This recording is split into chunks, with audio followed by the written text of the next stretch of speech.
నడిచినా కూర్చున్నా మోకాళ్ళ నొప్పులు వస్తున్నాయా? ప్రాణ పెయిన్ క్లినిక్ లో అధునాతన చికిత్సతో మోకాళ్ళ నొప్పులు తగ్గించుకోండి. హాయ్ అందరికీ నమస్కారం, welcome to our channel.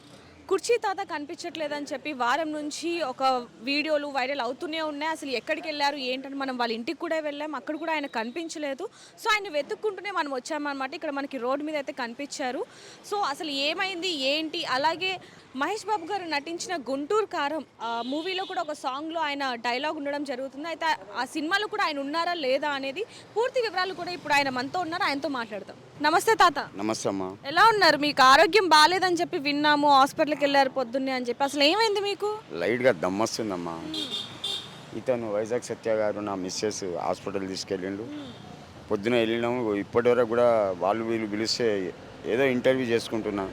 Maintenance కావాలి కదమ్మా, భార్య ఉంది, ఇంటి కిరాయి ఉంది. కాదు, మీకు అసలు మీరు వారం రోజుల నుంచి కనిపించలేదని చెప్పి చాలా వార్తలు వచ్చాయి, అందరూ చాలా టెన్షన్ పడిపోయారు. అసలు మీకు ఏమైంది ఏంటి అని చెప్పి ఎందుకు వెళ్ళిపోయారు మీరు? ఇమ్రాన్ భాయ్ దగ్గర పోతే 1000 రూపాయలు ఇచ్చిండే. ఆ డబ్బులు దగ్గర పెట్టుకున్న అక్క జ్ఞాపకం వచ్చింది. వరంగల్లో నా సొంతూరు వరంగల్, అక్కడ పెద్దక్క ఉంటుంది, ఆమె 2 కొడుకులు ఉంటారు, ఆమె అమ్మమ్మ నాయనమ్మ కూడా అయింది, చూడబుద్ధి అయిందండి. అందువల్ల వెళ్ళా. అనుకోకుండా 2-3 రోజులలో వద్దాం అనుకున్నాను. వారం వరకు అక్కడ ఆగినా వీళ్ళంతా టెన్షన్ పడ్డారు. ముఖ్యంగా నా భార్యను ఇంటర్వ్యూ తీసుకుపోయింది తను సుమన్ టీవీలో. అక్కడ టీవీ ఆ ఇంటర్వ్యూ చూసి నాకే భయం అనిపించి వచ్చేసిన. నా భార్యను ఏడిపించడం ఎందుకని. మరి చెప్పెళ్ళొచ్చు కదా తాత, అందరూ టెన్షన్ పడ్డారు కదా ఇక్కడ. అనుకోకుండా వెళ్ళిపోయానండి. అది ఎందుకో అక్క జ్ఞాపకం వచ్చింది. సుమారు 10 సంవత్సరాలు నేను పోగా వరంగల్కు. నేను చచ్చిపోయాను అనుకున్నారు అందరూ. ఒకసారి పోయి చూస్తే కుర్చీ తాత వచ్చిండని అందరు సంతోషపడ్డారు. ఇక అందువల్ల ఒక వారం రోజులు అక్కడ ఉన్నా. ఆ వారం రోజులు వీళ్ళు టెన్షన్లో ఇక్కడ ఉన్నారు. ఫోన్ చేద్దామని నా దగ్గర నా భార్యది ఫోన్ నెంబర్ లేదు, నా దగ్గర ఫోన్ కూడా లేదు. సరే అని ఎట్నో అక్కడ ఉన్న తర్వాత ఇతను కారు తీసుకొని వచ్చిండు సత్య గారు వరంగల్కు. కారులో కూర్చొని వచ్చేసిన. ఇదండి. మరి పొద్దున హాస్పిటల్కి వెళ్ళారు కదా మీరు, ఏమన్నారండి డాక్టర్లు? ఏమన్నారు? ఎక్స్రే తీయాలన్నారండి.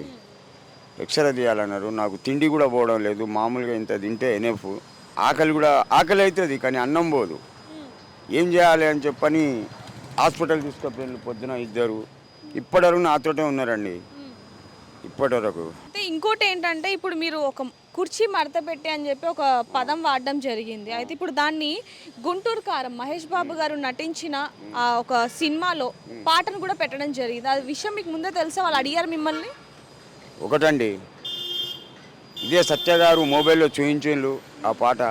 ఇంకా మొత్తం పాట కంప్లీట్ కాలా, ఒక చరణం ఏదో అయింది.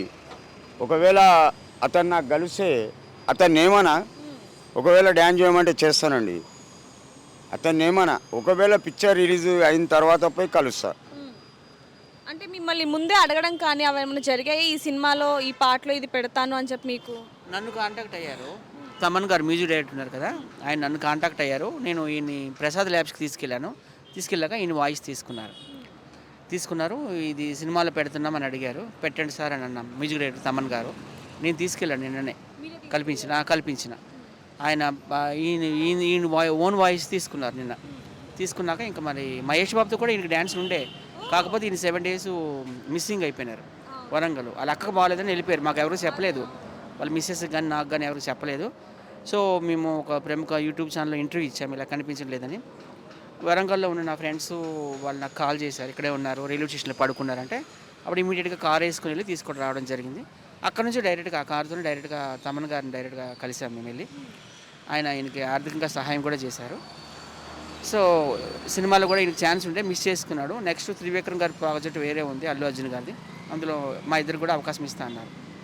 మరి తాత, మీరు ఒక మంచి అవకాశాన్ని అయితే పోగొట్టుకున్నారు అంటున్నారు. అంటే మహేష్ బాబు గారి దగ్గరే డాన్స్ చేసే అవకాశం వచ్చింది, మరి ఎందుకు ఇలా చేశారు మీరు? అనుకోకుండా పోయిందమ్మా, చెప్తున్నా కదా. అయినా మళ్ళీ ఆ పాట మొత్తం కంప్లీట్ కాలా. అవును, ఒకవేళ పిలిస్తే పోతానండి, మళ్ళీ పిలిస్తే వెళ్తారు. పోతా. నేను కూడా భలే డ్యాన్స్ చేస్తా. మహేష్ బాబు గారితో మన కుర్చీ తాత డాన్స్ ఊహించుకుంటే ఎలా ఉంది కదా అసలు. మాకైతే అందరూ ఎదురు చూస్తున్నారు ఎప్పుడెప్పుడు చూద్దామా అని చెప్పి. మీ అభిమానానికి ధన్యవాదాలు. ఈ అభిమానం నాకు ఎప్పటికి ఉండాలండి. నా కళలు కూడా ఊహించలే. ఈ 62 ఏళ్ళ వయసులో నా గురించి ఇట్లా నిలబడి సెల్ఫీ తీసుకుంటారని నేను ఎప్పుడు ఆలోచించాలా, ఊహించాలా. మీకేమనిపిస్తుంది? ఎందుకంటే మీ డైలాగ్ని ఇప్పుడు సినిమాలో పెట్టారు, అది కూడా పెద్ద హీరో మహేష్ బాబు గారి సినిమాలో ఒక పాటలో పెట్టారు, ఎలా అనిపిస్తుంది అది? హ్యాపీ అండి. ఫేస్ లో తెలిసిపోతుంది. మహేష్ బాబు గారు అంటే అందరూ తెలుసు, టాలీవుడ్లోనే #1 హీరో ఆయన. బాలీవుడ్లో కూడా ఆయన గుర్తింపు ఉంది. ముంబైలో కూడా మహేష్ బాబు గారి పేరు అడిగిన ఎవరైనా చెప్తారు. సో అలాంటి హీరో ఈ డైలాగ్ తీసి డ్యాన్స్ చేయడం అంటే is shocking. Sky is the limit. Mahesh Babu garu, Sreeleela గారు డ్యాన్స్, ఈయనకు కూడా డ్యాన్స్ అవకాశం ఉంది. తిరిగాము, ఈయన కనిపిస్తే ఆ మహేష్ బాబు శ్రీలీలతో డ్యాన్స్ వేసేవాడే. ఇంకా మొత్తం పాట కాల, ఆ పాటలో ఒకవేళ పిలిస్తే ఈ సత్య గారితోటే పోతా, సింగల్గా మాత్రం పోను. ఇలా అది భగవంతునిచ్చా మీ అభిమానం అండి. ఇప్పుడు ఆ తర్వాత కూడా అల్లు అర్జున్ గారి సినిమాలో కూడా మీరు కనిపించబోతున్నారు అంటూ చెప్పారు. సో అది నిజమేనా? మీరు మాట్లాడారా వాళ్ళతో? ఇంకా అలా ఫిబ్రవరిలో ఉంది, ఇంకా టైం ఉందండి. ఇంకా టైం ఉంది, సుమారు ఒక 15 రోజులు టైం ఉంది. అప్పటి వరకు ఒకవేళ పోయి కాంటాక్ట్ అవుతాం ఇద్దరం. అయినాక అతను అవకాశం ఇస్తే కంపల్సరీగా మీ దయ వల్ల, దేవుని దయ వల్ల యాక్టింగ్ చేస్తానండి.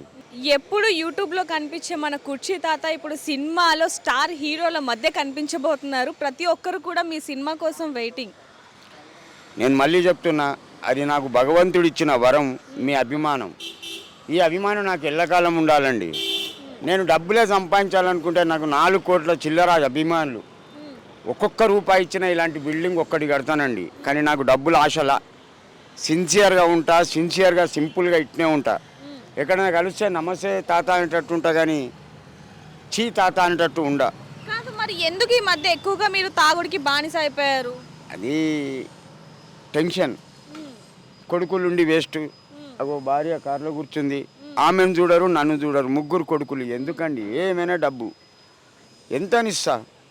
ఈ వయసులో మీరు మాకు పెడతారా, లేక నేను మీకు పెట్టాలా? మొత్తానికి అయితే అంతా హ్యాపీ అంటారు. హ్యాపీ. మీ దయ వల్ల, ఈ అభిమానుల దయ వల్ల, దేవుని దయ వల్ల హ్యాపీ సార్. ఇప్పుడు ఒకవేళ నా కొడుకులు ఏమీ ఇవ్వకపోయినా నా భార్యను నేను స్వతహాగా సాదుకుంటా అనే ధైర్యం నాకుంది. ఎందుకంటే ఏదో షూటింగో ఈవెంటో అంతో ఇంతో ఇస్తారు, సాదుకుంటా అండి. మొత్తానికి అయితే మీరు బాగుండాలి, మీరు ఆరోగ్యపరంగా కానివ్వండి, అంతా బాగుండాలి, మంచిగా తినండి. ఒక విషయం చెప్తానమ్మా. అందరికీ నమస్కారం. నా పేరు వైజాగ్ సత్య. ఈ మధ్య చాలామంది కుర్చీ తాత పవన్ కళ్యాణ్ తిట్టాడని అంటున్నారు. అది రాంగ్ అండి. ఎవరు అట్లా క్వార్టర్ పోసి మాట్లాడించారు. ఈయన స్వతహాగా మెగాస్టార్ ఫ్యామిలీకి అభిమాని. ఈయనకి చిరంజీవి అన్న, పవన్ కళ్యాణ్ గారు అన్న చాలా ఇష్టము. సో జై జనసేనను. జై జనసేన. నాకు ఎవరి మీద ద్వేషంలా, నన్ను ఎవరు కొట్లా, వాటి అది ఫ్యాక్. అదంతా ఫేక్ అండి. ఎవరో యూట్యూబ్లో నా ఫోటో పెట్టి నన్ను కొట్టినట్టు, గుంజినట్టు, కింద పడేసినట్టు అవన్నీ తీసిండ్రు కావాలని నన్ను బ్లేమ్ చేయడానికి. కానీ వాళ్ళు ఎవరో నాకు దొరకాలా, నిజంగా కుర్చీ మడత పెట్టి కొడతా. కుర్చీ మంచోని కాదు, నేను ఎంత మంచోన్నో అంతకన్నా బట్టే బాస్ గాని. సో మేమంతా మెగాస్టార్ ఫ్యామిలీకి అభిమానులు. సో దయచేసి ఎవరు అపార్థం చేసుకోకండి. జై జనసేన, జై పవన్ కళ్యాణ్, జై చిరంజీవి. ఉంటానండి, ఉంటాం. థ్యాంక్ యూ అండి, థ్యాంక్ యూ. ఉంటా బాబు, అందరికో దండం.